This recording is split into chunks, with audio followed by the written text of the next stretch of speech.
My boyfriend suspected me because of a single text message. He took my phone and computer without permission, logged into all my chat apps, and rummaged through my privacy thoroughly, all because of that message, sent by his white Moonlight. They suspected me of leaking company secrets, but when he found a hidden folder containing thousands of photos, his hands trembled as he demanded, "Who is he?" I glanced at him indifferently and closed the folder. My own white Moonlight, Qin Zheng, had a lipstick fall out of his usual suit pocket, a magnetic case. As I picked up my coat, it slipped down the fabric near my chest, landing on the floor with a clatter. The case separated from the lipstick instantly, leaving a bright red smudge on the wooden floor. I froze, unsure whether to pick it up first or confront him. Still sitting steadily on the sofa, Qin Zheng heard the noise and looked up from his computer screen. "What's wrong?" he asked casually. I folded his suit neatly, crouched to retrieve the split lipstick, pushed the protruding bullet back in, and snapped the cap shut before walking over to him. "Whose lipstick fell into your pocket?" I asked. His typing fingers paused, and he closed his laptop. "Compensate her for it," I added. Qin Zheng stood up, examined the lipstick in his hand, then grinned nonchalantly. "Why compensate her? This is the one I got you. Been busy lately. Forgot to give it to you." "Oh," I said, picking up the camera on the table and fiddling with it, lining up the lens steadily on him. He finally laughed when he noticed. Raising an eyebrow, he teased, "Need me to pose later?" Through the viewfinder, his blurred profile made my heart race. "No need. Right now is perfect." Soon, the lipstick's owner appeared boastfully, waving it toward me. "Miss Tong Yi, touch up your makeup." The cracked seam on its shell matched identically with the one that had fallen from Qin Zheng's pocket that night. One glance, and I shifted my gaze back to the camera, adjusting focus and aperture to frame Qin Zheng clearly in the display. When he turned toward me, his expression stiffened briefly before he strode over. Only then did I realize the girl still held out the lipstick. I shook my head. Not now. Working. It was Qin Zheng's company's annual gala. For 2 years, I'd volunteered for photography duties, but only ever aimed at him. Gradually, everyone knew. The woman chasing the boss with a camera was the future Mrs. Qin. The girl wouldn't leave. Tilting my head, I asked something. Before she could reply, Qin Zheng joined us, leaning in curiously. "What did you capture, Yi?" Our eyes met. His fox-like gaze reflected mine, and my resolve softened. Swiveling the camera toward him, I offered eagerly, "You." After he reviewed every shot, she vanished. Rubbing against my cheek as he left, he pouted playfully. "Bad angles? All side profiles." Before finishing, he straightened abruptly. "Should I help pose?" Without waiting for an answer, he patted my head. "Behave." Got work. When I returned to the viewfinder, both he and she were gone. Standing alone, I transferred images to my phone, scrolling through blurry thumbnails crowded together, strangely comforted. Later, curled on a balcony couch selecting photos, this one's eyes too small, that one's skin too dark, this smile's off, fragments drifted in. "When will you break up with Tong Yi? You didn't use her as Su Ji's replacement?" Still attached. "Patience. Just wait." My finger froze mid-swipe. Glancing up,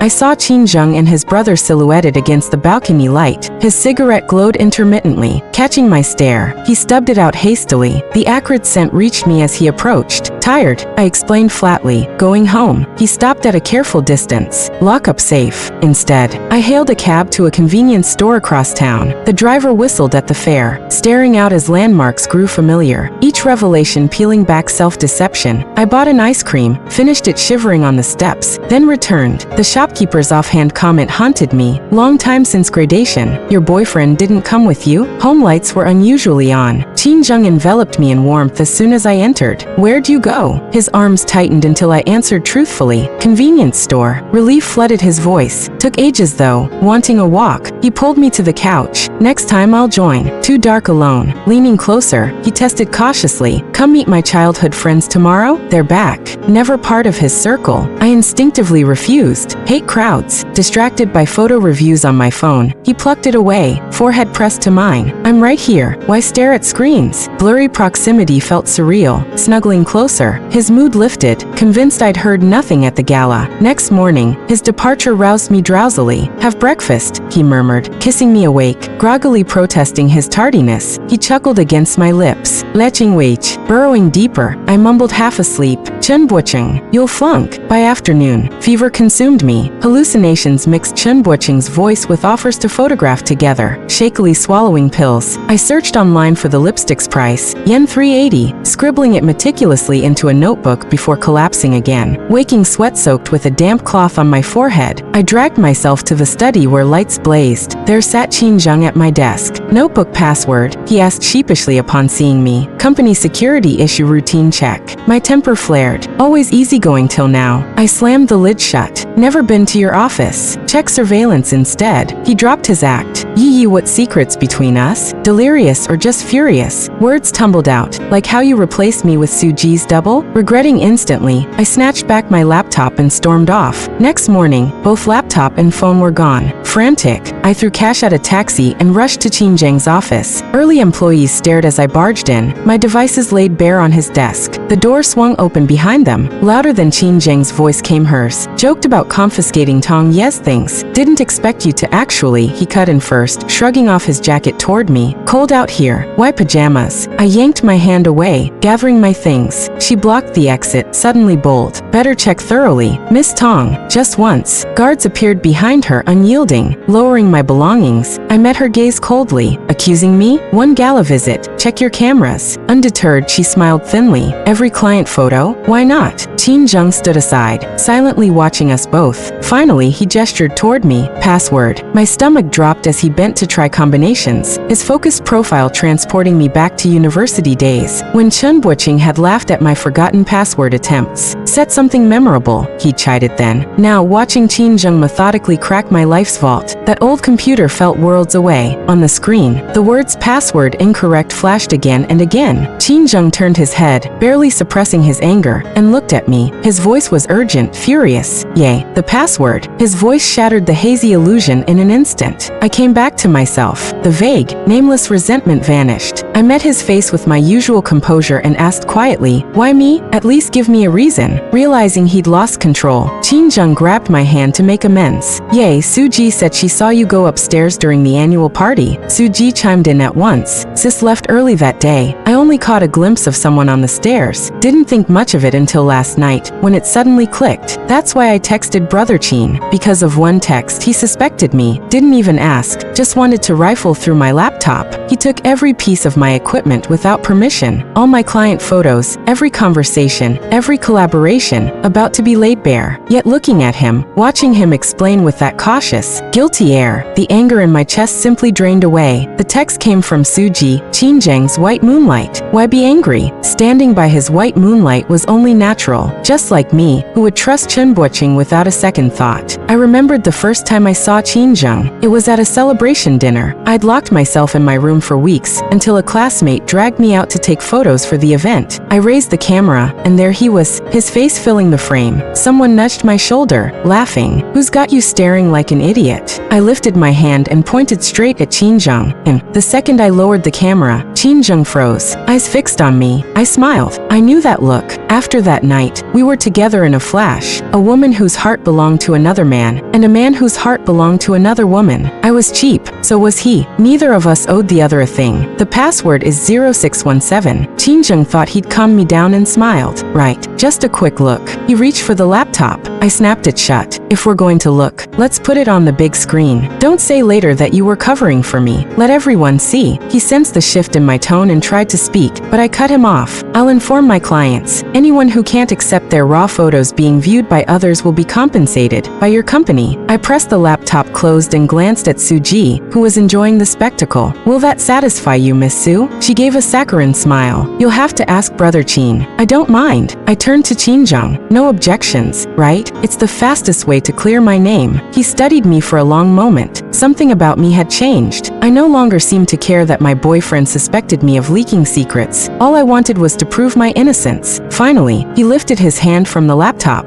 Fine, let's all look together. Suji went out to gather everyone. I watched Qin Zheng's back and decided it was time to end this with whatever dignity remained. Qin Zheng, let's stop here. I thought our relationship was just two broken souls finding comfort in each other, but you don't seem to see it that way. He knocked over a teacup, eyes locked on me. Yay, what are you saying? I raised an eyebrow. I never joke. Panic seized him. Is it because of the laptop check? I'll call Suji back. I'll look myself. And Suji and I knew each other before. The lipstick was hers. I don't know how it ended up with me. Everything I said at the annual party, forget it. Treat it like I was talking nonsense. I didn't want to hear it. I simply asked, puzzled. Now that Suji's back, what use is a stand-in like me? His pupil shrank. You knew I was using you as her replacement? I was even more puzzled. Of course, I knew from the start. Suji returned quickly with the others. Whatever Qin wanted to say was drowned out by the crowd filing in. I opened the laptop, connected it to the projector. My folders were neatly organized, everything in plain sight. One of Suji's experts gave me a polite smile and sat down to begin the search. A colleague I knew approached. Sister Tong Yi, would you mind if we checked your social accounts? She scratched her head, then subtly pointed at Suji behind her back. These accounts held nothing of my client's privacy, so I unlocked my phone and handed it over. Photos flashed across the screen. So many memories. I stared dazed. What had been the first set I ever shot? I couldn't recall. When had I last picked up a camera in earnest? I couldn't remember that either. Chinbuching would scold me for this. Sister Tong Yi, there's one last encrypted archive. Could you open it? Suji, seeing me lost in thought, reminded me with a smile. I glanced at the file name, photography tips. Go ahead. If we're checking, let's be thorough. The password was 0617. The folder opened. The projector stuttered for 2 seconds. Then a flood of photos filled the screen. Laughing, crying, sleeping, alone or together. The boy in every frame had wild brows, peach blossom eyes, a faint beauty mark at the corner of his lips. One photo showed him catching me in the act of sneaking a shot. He was half-turned, gaze resting on me. Looking at it, I was back in that year. He pretended to be angry. Tong Yi, if you don't focus on your work, no ice cream after dinner. No, Chinbuching, you're the best. I'll shoot properly, I promise. I couldn't help a soft laugh. The staff handed my phone back, teasing lightly. Sister Tong Yi and President Qin have been together since university? Such a sweet love story. The room's atmosphere curdled. Someone whispered, Tong Yi only started dating President Qin last year. That tiny mistake yanked me back to reality. The photos kept cycling. I stepped forward. The entire folder is photos of one person. Still want to keep looking. The expert glanced at Suji. Suji's smile sharpened, victorious. No need. We're done. The technician reached to close the folder, but Qin snatched the mouse and scrolled from beginning to end. His hand shook. Who is he? I ignored him, took the mouse and closed the folder. Qin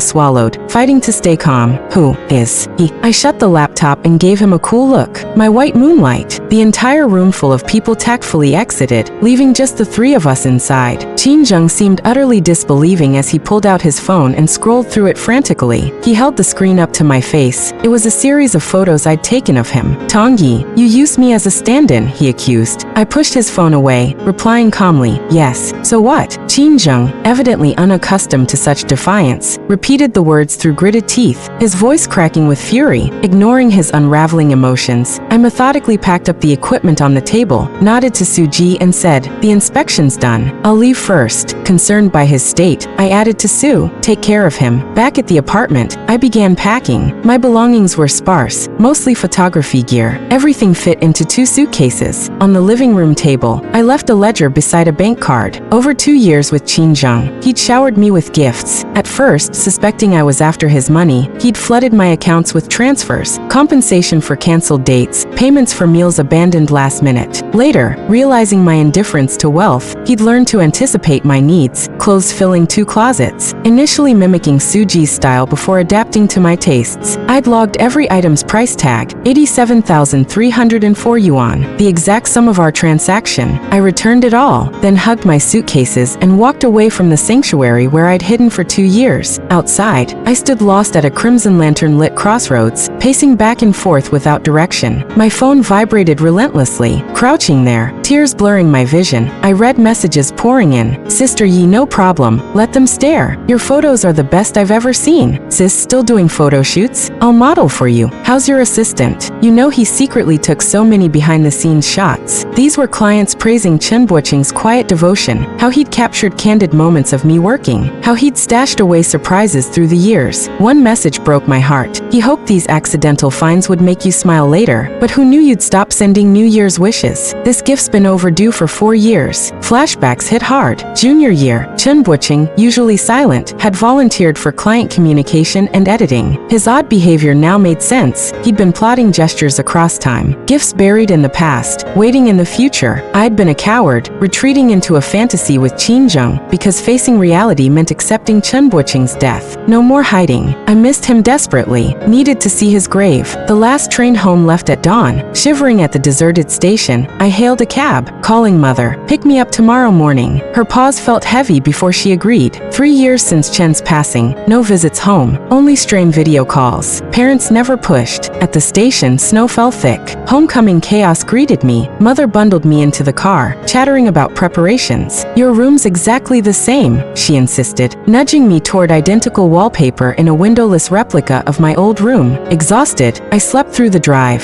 New Year's Eve woke me with firecrackers. Downstairs, lanterns hung bright, but next door, Chen's house, was eerily silent. Spotting crimson camellias blooming wild through their gate, our stubborn project against Beijing's climate, memory crushed me. They die every year. He'd groaned while planting. Not this one. I'd insisted. Now they blazed defiantly. Calling Aunt Chen over for dinner felt surreal. Her graying hair betrayed grief beneath polished composure. When I whispered, "Tomorrow, the cemetery," her hand clamped over mine. Later, under falling snow, Qin Zheng appeared, leaning against his car where Chen once waited for school pickup. "Let's start over," he said as fireworks exploded above us. I didn't answer. Instead, I sent my first New Year's text in years, to Chen Bucheng. The classmates closest to us replied to my text in seconds. "Happy New Year, Ye. Chen Bucheng prepared a New Year gift for you. Wait, let me fish out the prompt. You've missed 3 years already. Any regrets?" Fireworks kept exploding overhead. Whatever Qin Zheng said next was swallowed by the noise. Regrets? Yes. I shouldn't have wasted these 2 years tangled up with Qin Zheng. I shouldn't have gone looking for a stand-in, disgusting myself and Chen Bucheng alike. I shouldn't have run from reality. Maybe then I'd have collected a few more gifts. Yay, let's get married. The sentence drifted into my ears. I lifted my eyes to Qin Zheng, still a face that resembled Chen Bucheng's, yet I no longer wanted to search for Chen's shadow on him. I stepped back. "No." Qin Zheng tried to speak. I cut him off. "I treated you as a substitute. You treated me as one too. I'd say we're even." Behind me my mother called, "Yay, it's snowing. Come inside." Qin Zheng must have rushed straight here. Exhaustion clung to him. His lips trembled. "But we suit each other so well." Suit? Was it suiting to ignore his collusion with Su Ji? Was it suiting to indulge his temper without ever getting angry? I stayed where I was, letting him finish. "You think we suit because I never get angry about anything you do, so I seem magnanimous." Maybe he remembered the lipstick that had rolled to the floor, or the conversation about substitutes I'd overheard on the balcony. He looked dazed. I didn't care. My words floated out, weightless. "To me, you're nothing important. Happy New Year. Let's part on good terms." The snow grew heavier. I turned my back on him and went inside. "Yay, that colleague of yours is still outside in such heavy snow. Don't mind him." I'd found it. This year's gift was in my room. A hint nightlight. I already knew where Mother hid the spare key. I palmed it, slipped upstairs, opened the door on the right. Time in that room had frozen. 3 years ago, quilt, balled on the bed, wardrobe, a jar half-eaten bag of chips on the desk. Chen Bucheng's house key and the nightlight ID refused to switch on sat neatly on the bedside table. I walked to the window and picked up the little lamp. Chen Bucheng had bought it for me back when I devoured horror films and then lay awake terrified. He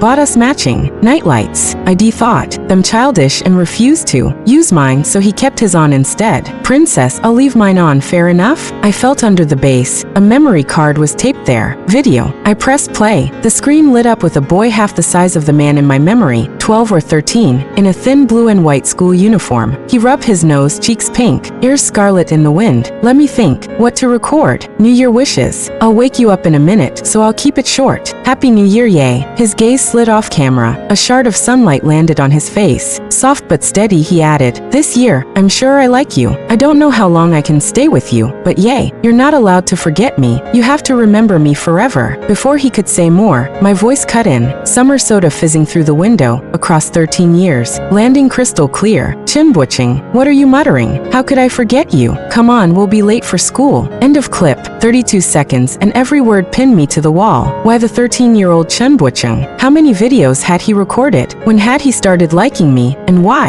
Questions tumbled out faster than I could catch them. I messaged our friend. Any other gifts? Reply came instantly. Plenty, but I'm following the manual. Strictly. No spoilers. The list rolled in. Good work award, eat properly award, keep fitness award. You vanished so completely I couldn't give them to you. I laughed aloud. We'd stuck to each other day after day, yet I never noticed when he'd hidden all these presents, like a fox dangling bait, so I'd keep living well. I played the clip again. The boy blushing as he said he liked me. This confession that crossed a decade and a half was the finest New Year gift I'd ever received. Yay, that colleague's still at the gate, in all that snow. Don't worry about him. Mother wrapped a scarf around my neck. I won't be coming back with you later. I'm going with Aunt Chin to sweep the graves. Outside, Chin Jung climbed out of his car. Same clothes as yesterday, eyes bruised. Happy New Year. I had nothing more to add. Snow fell harder. I worried for yesterday's brilliant camellias, so I ducked into the next yard. Up close I realized the blossoms were fake. No petals on the ground beneath the snow. Aunt Chin appeared behind me. Later I planted real ones, but every year they died. In the end I bought silk flowers to fool myself. She tucked a strand of hair behind her ear, embarrassed. Your mum dragged me to a salon last night. Found one still open. She took my hand and laughed, free and easy. But after a while, fake flowers feel dull. This spring I'll plant winter jasmine. It suits Beijing's climate. Next year this whole patch will be yellow. I hadn't attended Chinbuching's funeral. Only now did I discover the photo on his gravestone was one I'd taken. Him smiling as if he might leap out any second and grumble, "Yay, I missed you." I thought I'd cry until I couldn't breathe, but I didn't. After 3 years his photo still felt unreal. I half expected him to be waiting at the gate when I got home. The winter trees stood bare. I found them ugly. There ought to be lush green, dogtail grasses brushing my calves. Then I caught myself. It's winter. Of course there are no grasses, only withered twigs. Leaving the cemetery, I spotted Chin Zheng's car. Aunt Chin patted my hand. Go on. When you're back, come see me. You came to sweep his grave. Watching left gifts. As I neared the car I saw Suji inside. Chin Zheng pulled her out, face stony. Tell her. Suji's eyes were red. You actually fell for her? She cried at Chin Zheng, then turned on me. You must be thrilled. He dumped me his substitute for you. The cemetery wind was sharp, the sky still gray. I wanted to leave. Looking at Suji, I said, Chin Zheng collects girlfriends who look like you.